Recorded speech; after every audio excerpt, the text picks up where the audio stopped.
अस्सलाम वालेकुम दोस्तों, welcome to my channel new generation 123। दोस्तों, कल मैंने एक वीडियो अपलोड करी और उस पर मैंने बताया कि हम ऑप एम्प को हम किस तरह से प्रॉपर उसकी पावर सप्लाई बना सकते हैं, किस तरह से हम इसको पावर सप्लाई दे सकते हैं। तो एक हमारे व्यूवर हैं, उन्होंने हमसे पूछा, उनका नाम है लखविंदर सिंह। लखविंदर सिंह भाई अस्सलाम वालेकुम। और ये हमारे बहुत अच्छे सब्सक्राइबर भी हैं और बहुत पॉजिटिव कमेंट करते हैं और अप्रिशिएट करते हैं। तो लखविंदर भाई के लिए थैंक यू। तो उनका सवाल ये था कि हम KB-PC 3510 के ब्रिज रेक्टिफायर को हम किस तरीके से प्रॉपर तरीके से हम उसे बना सकते हैं। तो बेसिकली अपना लखविंदर भाई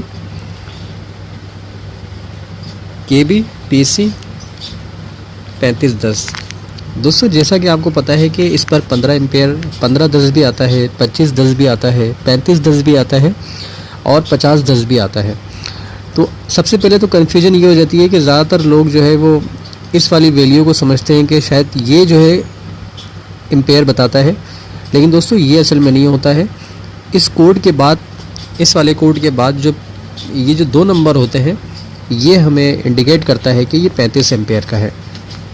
इसी तरह लिखा होगा दोस्तों KB-PS है, गालिबन PC है, सॉरी।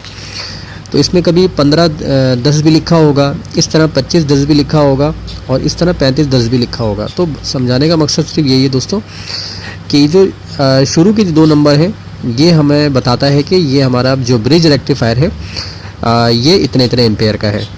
तो ये डायोड ही होता है दोस्तों, लेकिन क्योंकि इसको ब्रिज मोड पर लगाया, ब्रिज मोड के तहत बनाया जाता है ताकि हमें फुल वेव DC मिल सके। तो अच्छा, काफ़ी लोग कंफ्यूज होते हैं दोस्तों। असल में ये जो होता है इस तरीके से बना हुआ होता है और ये मेटल केस में होता है, सिलिकॉन, और फुली आइसोलेटेड होता है ये। और इसके इस तरह से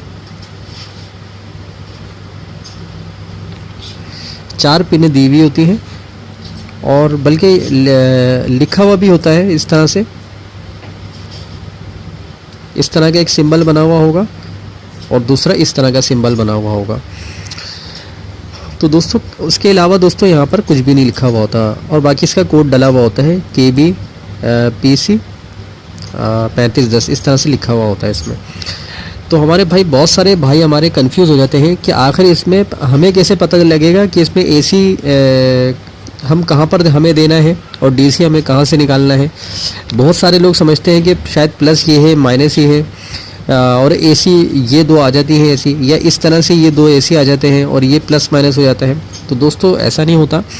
अब बिल्कुल सही तरीका मैं आपको इसका बताता हूँ कि जिस जगह पर प्लस लिखा हुआ हो, पॉजिटिव का सिंबल हो, उसके बिल्कुल अपोजिट सामने आपने देखना है ये वाला हमारा हिस्सा जो है वो माइनस होगा और ये हमारा डेफिनेटली प्लस होगा। और इसी तरह जो AC का जो सिंबल बना हुआ रहता है, तो ये हमारा एक तार AC का यहाँ लगेगा और दूसरा यहाँ लगेगा।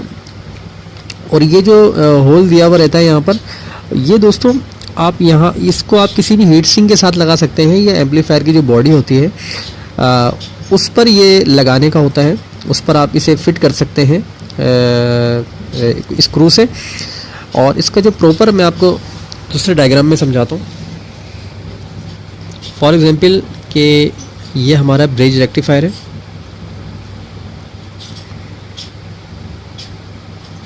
ये हमारा पॉजिटिव है और ये हमारा AC का सिंबल है।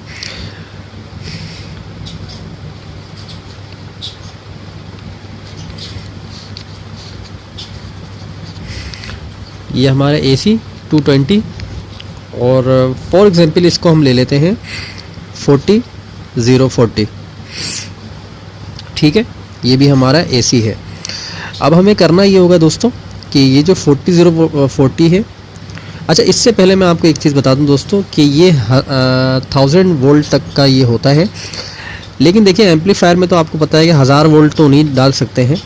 अगर आप इसमें 220 भी अगर आप पूरा डालेंगे तो भी कोई मसला नहीं होगा।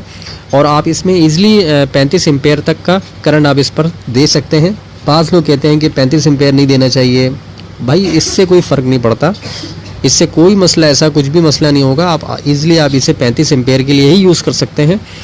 और अगर आप इसमें 40 एम्पेयर भी देंगे तो इसको कोई फ़र्क नहीं पड़ने वाला, ये लेगा इतने ही एम्पेयर जितनी इसको ज़रूरत होगी। तो हाँ, मैं ये कह रहा था दोस्तों कि ये जो एसी की जो हमारी दो तारें हैं एसी 40 वोल्ट की, आपने एक तार वायर को उठा के यहाँ लगा देना है इस तरह से, और दूसरा इसी के सामने बिल्कुल देखें, इसी के बिल्कुल सामने आपने यहाँ से उठाकर आपने यहाँ यूँ लगा देना है। जब आप ये दोनों तारें यहाँ पर लगा देंगे एसी की, तो ये हमारा प्लस हो जाएगा, ये हमारा माइनस हो जाएगा, बिल्कुल इसके अपोजिट। अब हमें करना ये होगा दोस्तों कि हमें दो कैपेसिटर लेना है यहाँ पर। अच्छा, मैं अमूमन जो हूँ मैं कैपेसिटर बोलता हूँ, असल में देखें भाई मैं हूँ देसी तरीके का बंदा। अब मुझे जो है वो मुंह बना बना के बोलना नहीं आता है कैपेसिटर। मैं बिल्कुल सीधा साधा सा बंदा हूँ। मैं कैपेसिटर भी बोल दूँगा तो आप ये मत सोचिएगा कि खुदा न खास्ता है मेरी इंग्लिश या शायद मुझे बोलना नहीं आता। मेरा मकसद सिर्फ ये होता है दोस्तों कि मैं आप लोगों को बस समझा सकूं और आप लोग चीज़ों को समझ लें। तो आते हैं हम अपने टॉपिक की तरफ। ये हमारे पास कैपेसिटर है, ठीक है। तो अब हमें करना ये है दोस्तों कि कैपेसिटर का प्लस माइनस, फिर ये प्लस और ये माइनस, डायग्राम यहाँ पर छोटा पड़ गया, खैर। लेकिन दोस्तों अब आपने एक चीज़ यहाँ पर नोट करनी है जो बहुत इम्पोर्टेंट है। अच्छा हुआ मैं इसी पर आपको सारी चीज़ें बता रहा हूँ कि अगर ये 40 वोल्ट एसी करंट है तो डीसी के बाद आप देखिए कि आपको कितना करंट मिलता है। अगर इसमें 50 वोल्ट आएगा तो आपने यहाँ पर भी 50 वोल्ट का कैपेसिटर यूज़ करना है। लेकिन मैं ये रिकमेंड करूँगा कि अगर इस तरह की जब वैल्यू आती है ना 40 वोल्ट और 40 वोल्ट, तो आपको कम से कम इस पर 80 वोल्ट का कैपेसिटर यहाँ पर लगाना पड़ेगा दोस्तों। 80 वोल्ट का आप कम से कम कैपेसिटर लगाएं। और अगर आपके पास और ये 10 एम्पेयर का है, अगर ट्रांसफार्मर 40 10 एम्पेयर का है तो गालिबन ये 400 वाट की पावर देगा। तो आपको इसके लिए दोस्तों 10,000 माइक्रोफैराड का कैपेसिटर दो लगाने हैं। 80 वोल्ट में 10,000 माइक्रोफैराड का दो कैपेसिटर यहाँ लगाना है। अब आ जाते हैं दोस्तों, अब देखें इसकी पोलैरिटी, देखें इसकी प्लस माइनस। तो ये जो माइनस प्लस है इसको तो आप पहली फुर्सत में ग्राउंड कर दें। ये आपस में आप जब इसके मिला देंगे तो ये ग्राउंड हो जाएगा। और ये जो आप देख रहे हैं ट्रांसफार्मर हमारा ग्राउंड, ये आपका लगेगा इस जगह पर, ये जंपर है, ये आपका इस पर लग गया, ये ग्राउंड हो जाएगा हमारा। अब जो यहाँ पर जो माइनस है, ये माइनस दिया हुआ है, पहले हम प्लस पर आ जाते हैं। ये प्लस है हमारा, ये हमने प्लस का वायर यहाँ लगा दिया, और माइनस वाला वायर हमने, ये जंपर है, ये जंपर आ गया, और ये हमने माइनस वाला वायर यहाँ लगा दिया। तो देखें दोस्तों, अब ये हमारा जो है प्रॉपर बिल्कुल डीसी हो गया, ठीक है। अब हम अपने बोर्ड को देने के लिए यहाँ से निकालेंगे वायर, माइनस का वायर यहाँ से निकाल देंगे, प्लस का यहाँ से निकाल देंगे, और ग्राउंड का हम यहाँ से निकाल देंगे। तो ये हमारा गालिबन कोई 50 हमारी यहाँ से पावर सप्लाई आ जाएगी। अच्छा, एक बात और दोस्तों मैं आपको बता दूं दोस्तों कि जब भी आप अपने एम्पलीफायर का बोर्ड तैयार करें, जब आप मेजरमेंट करें उसकी कि यार हमें 100 वाट का बोर्ड बनाना है या 1000 वाट का बोर्ड बनाना है या 2000 वाट का बोर्ड बनाना है, तो जब आप ट्रांजिस्टर से जब उसकी कैलकुलेशन करते हैं कि हमें कितने वोल्ट और कितने एम्पेयर चाहिए होता है, तो दोस्तों उस वक्त जो आपने जो उसकी पावर जो कैलकुलेट करनी है वो एसी वोल्ट से करना है दोस्तों। बहुत सारे लोग हमारे भाई जो हैं वो डीसी वोल्ट से करते हैं दोस्तों। असल जो आपको मेजरमेंट करनी है वो एसी वोल्ट से करनी है। फॉर एग्जांपल कि अगर मैं 24 वोल्ट है मेरे पास, अब इसको मैं मल्टीप्लाई करता हूँ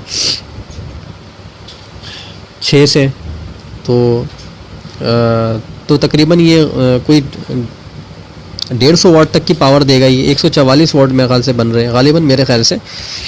तो आपको ये डीसी से नहीं करना है, आपको एसी से करना है कि आपकी ट्रांसफार्मर की पावर कितनी है। ठीक है ना। तो ये सारी चीज़ें थी दोस्तों जो मैंने आपको बता दिया है, और ग़ालिबन ये हमारे जो लखविंदर भाई हैं उनको ये चीज़ समझ में आ गई होगी। लेकिन अगर असल में मेरे पास ये ब्रिज रेक्टिफायर अभी फ़िलहाल अवेलेबल नहीं है, लेकिन मैं जब लेकर आ जाऊँगा तो उनको एक बार दोबारा से प्रॉपर तरीके से बनाकर मैं उन्हें वीडियो अपलोड कर दूँगा, ताकि उन्हें और अच्छी तरह से समझ में आ जाए। तो ये था दोस्तों आज की मेरी वीडियो, और यकीनन मेरे उस भाई को बिल्कुल समझ में आ गया होगा। और अगर वीडियो अच्छी लगी तो वीडियो को लाइक भी करें, और जिन्होंने यार मेरे चैनल को सब्सक्राइब नहीं किया वो मेरे चैनल को सब्सक्राइब भी कर लें, और दोस्तों में हो सके तो शेयर भी कर दें। तो इजाज़त दें अपने भाई को। अस्सलाम वालेकुम।